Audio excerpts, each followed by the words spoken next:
So, the process of creativity in 12 to 15 minutes. When Marco asked me this, I laughed. Because, first of all, I'm the kind of girl who rejects any kind of system or process to begin with. I'm a preacher's kid, and so it's in my authority to hate, or it's in my nature to hate authority. I hate anything that says there's 5 steps to do something this well, or there's this process and you're going to have this amazing product at the end of it. It's just not how I work. And so I figured, but you know what? I write things, I edit things, I create. There are products, so surely I must have a process. I'm in school right now. I'm studying sociology, so the behavior of human people. Sociology nerd, yeah, phew, all right. So I decided I needed to document my process, since I evidently don't have one, but there's stuff happening, so there is one. So this is what I did, and it was very terrifying. This right here is a picture of a church. This church is Pillar Reformed Church. It sits on the corner of 9th and College in Holland, Michigan, which is where I live. It also sits across the street from Lamangelo's Coffee, which is usually where I work from. If you were to ever come into Lamangelo's as I'm working, you will notice me simply staring at this church, in particular the tree on the left there. I just stare at the window at that tree. That is the beginning of my creative process. So here we go. You hear in the writing world anyway, this is my status quo that I'm supposed to live by, that if you're a good writer, this is what your creative process is supposed to look like, not staring at churches. Instead, you wake up at 5 a.m., you write 1,000 words. No. I've tried to do this. I will not wake up at 5 a.m. for anything. Anything. My house could be on fire. Actually, the house down the road was on fire for me about 2 weeks ago. I didn't wake up. So I will not wake up at 5 a.m. And writing 1,000 words a day, even as a writer, is a super intimidating task. So this is not my thing, but for years, I tried to make this my metric. I tried to say, if I'm going to be a successful writer, if I'm going to be a successful creator, this must be my process, because this is what all of the experts are telling me. And it wasn't working. And it discouraged me. And that anything I would maybe write 1,000 words, but they would be terrible. They wouldn't be inspired. So I decided I'm just going to embrace my own free creative process. And this terrifying thing is what it looked like. Number 1, this is for an article. I'm analyzing my behaviors for writing an article. Think for 3 days on the basic structure and theme. Drink coffee, stare at a tree. You will notice this pattern here. Listen to girls next to me at a cafe. It's a college town, so you get to hear these 20-year-old girls talk about all the boys that they like. 4, see a friend walk by, hug her, talk for a few minutes, put in the earbuds. Okay, but people, I'm off limits, like don't talk to me. Open Microsoft Word, type first sentence, delete first sentence, type first sentence, type second sentence. Lose earbuds, talk to friends some more, because that's way more fun than working on my article. Close computer and give up on life. So that is the beginning of my creative process. 3 days later, we have open up article, close article, promise to work on it later that day. Work on everything but the article. Meet friend for burgers. Think about article on the drive back. It's happening. There's a process. Get distracted watching the lightning on the way back. Get home, open article. Turn on TV for background noise. Watch the last 38 minutes of Sleepless in Seattle. Watch the first 10 minutes of The Wedding Planner. $5 to whoever can tell me what channel I was watching. TBS, who said TBS first? Michigan, sure, you're from Michigan, there you go. $5, nice job. Fall asleep on couch. The next day, as I wipe the drool off my face, go to church and think about what illustrations I can use from the sermon. Buy groceries, make dinner, open computer, and work on other projects. Open article, reread, edit, stare. Lots of staring. Start typing incoherent thoughts to edit later. Update Facebook complaining about the article.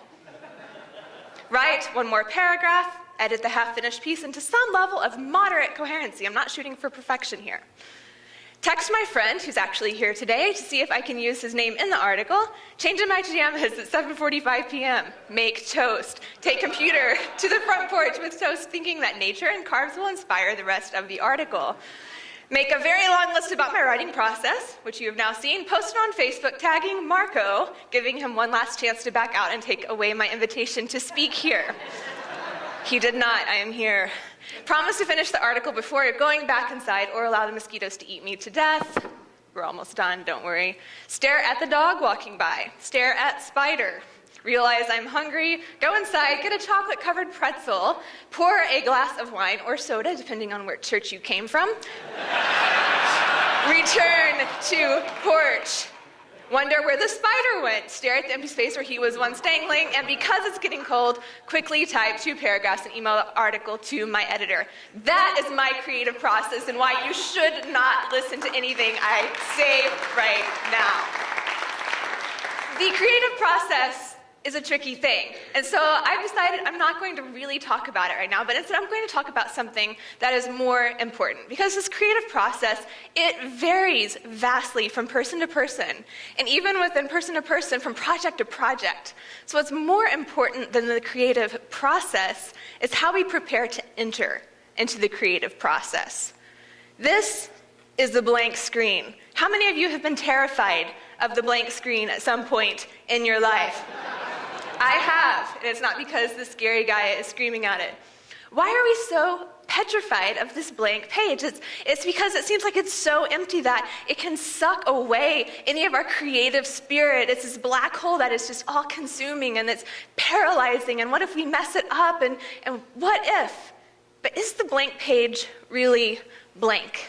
Why is it so scary? I have 2 theories. It's not really blank. Instead, sure, it looks blank, but in the background we have Facebook going on. We have Twitter. I don't really tweet, so I just go and check on Marco's beard. So that in of itself, Marco's beard. Jesus is right there. Jackson, don't forget about me. Come on. He's begging for my attention as well. Not that he's a distraction. We have financial worries that we're bringing to the plate. This is a legitimate screenshot from my phone last March when Bank of America decided to take out $800,000 from my account that I did not have. And why I use Citibank now. We have work demands. Another thing from Marco. Anne, I really need to hear from you. Are you struggling? Leave me alone. I'm trying to create. And then we have lolcats. And lolcats are so distracting, so we're bringing in all of these distractions to our blank page, which really doesn't give us any room to create. And if lolcats weren't enough, we also have Jedi kittens.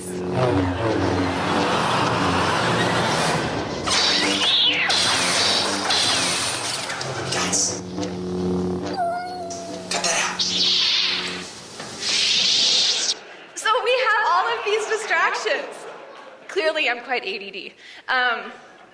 We must create space to create. We must identify and eliminate our distractions. Whether it's Facebook, whether it's our phone, because Marco won't leave you alone for some reason, whether it's Jedi kittens, I've watched that 4 times this morning, and I'm not kidding. We must identify and eliminate these things. For me personally,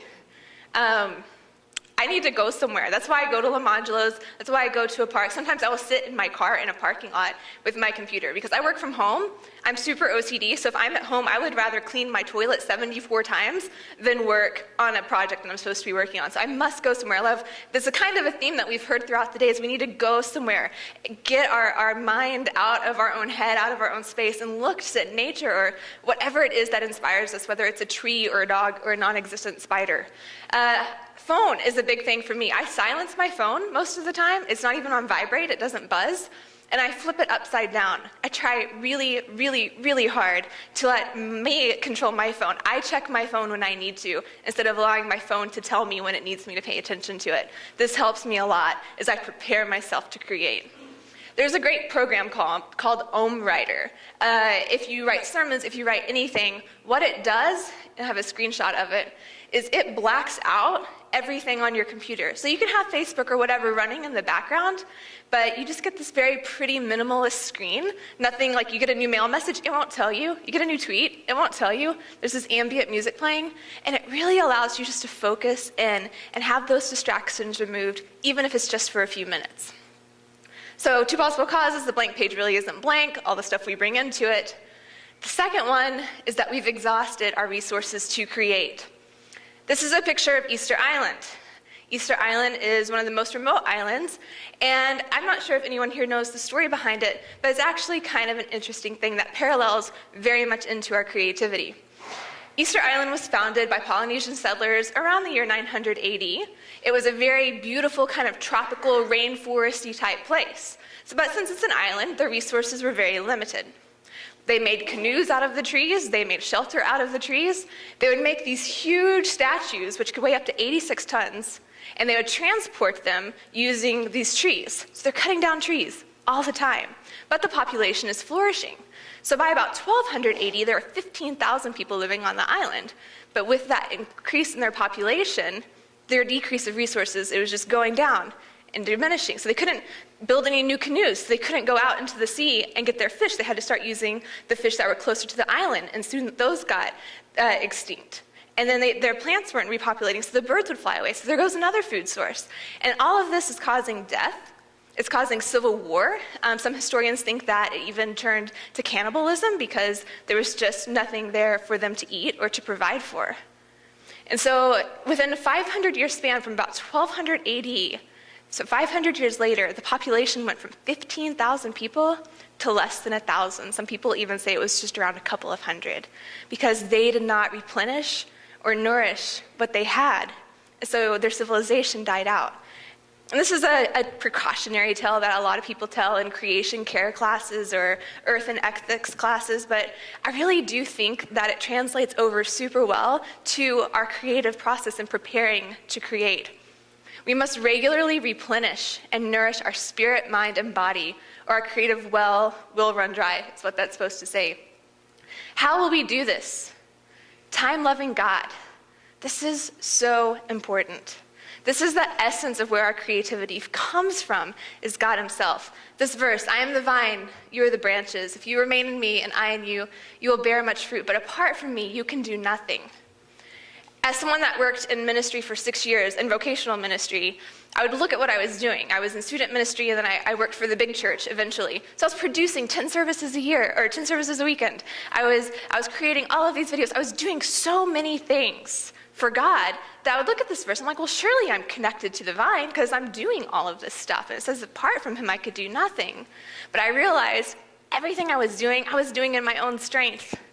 My communion with God was almost non-existent at that point. And that is so important to him, is not our creative output. I think maybe he could even care less about our creative process if we are not coming to him first to receive that nourishment. The second thing is time-loving others.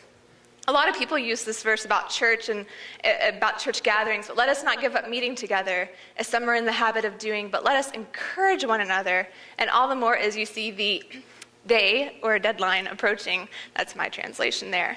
But creativity can come from others, but not just like creative collaboration. That's not what I'm talking about here. I'm talking about living in true biblical community. And I kind of hesitate to even say those words because they really lost their meaning. Like, oh yeah, I'm in a small group, so that must mean I'm in community. Or yeah, I have an accountability partner, so that must mean I'm community. I'm talking about real life-saving, life-giving relationships. Because if we're not giving into others and we're not allowing ourselves to be poured into at the very essence of who we are, what we create is going to be dead because we don't have life coming into us. These relationships are so important. And finally, time-loving ourselves. Lamentations, I'm sure most of you are familiar with it, is a very depressing book of the Bible. It's Lamentations, lamenting. Lamentations 3 specifically is a very depressing chapter if you've ever read it. He's feeling so far from God, so apart from God. But halfway through the chapter, there's a very stark contrast in his words. He goes from this despair and hopelessness to saying, the Lord is good to those who hope in him. To the one who quietly seeks him, it is good to wait quietly for salvation of the Lord. Let him sit alone in silence. And this isn't the only passage that talks about sitting alone in silence. In Isaiah, in quietness and trust is your strength. In the Psalms, be still and know. When we remove ourselves from the distractions, when we remove ourselves from even the ideas in our own head and worrying about what we're going to create or how we're going to create it, and we just allow ourselves to sit in the silence, it can get really uncomfortable. And I think as Western people, as Americans, myself, I have a very hard time doing this because I don't always like what I see. I don't always like the stuff staring back at me. my insecurities, my anxieties, the questions of, am I spending enough time with God? Am I measuring up in this way? These things that may matter or may not matter. But the silence is there, and the silence is so good. And in that silence, we can love ourselves, and we can look back on, how are we loving God? How are we spending time with God? Is our communion with God right? Someone asked me a question when I was 25 years old. That was probably one of the most significant questions anyone's ever asked me. Is serving in the church interfering with your communion with Christ? Wow. How can working in a church or serving in a church, I'm doing these things for God? Are you? Or are you doing them for you and just saying, like putting the Jesus label on it? So for me, I had to step aside from my ministry for a while and get my stuff right, because my relationship with God was practically non-existent, even though I was acting the part. Being by myself, that helped me find that. Being by myself helped me realize I need others. Love yourself, love others, love God. These are the things that we've got to do if we're going to enter the creative process and enter it well. We can do stuff. Stuff needs to get done. We can be creative. Creativity and God, they're not mutually exclusive. But when we invite God into our creative process, instead of saying, hey God, can you help me with this? I'm having this blank page moment. I'm stuck, I'm paralyzed. If we put all this stuff down and really focus on that communion with him, I think you'll see how you get drawn into his creative process and how that will go into your ministry and how it will inspire your ministry. It's so vital that before we create anything, to make sure that relationship with God is solid and is there and that we're listening. Then we can enter that creative process. And then the inspiration will come. And then we'll know that we're actually connected to the vine, and everything coming out is out of abundance of his love for us and his love for others. Thank you.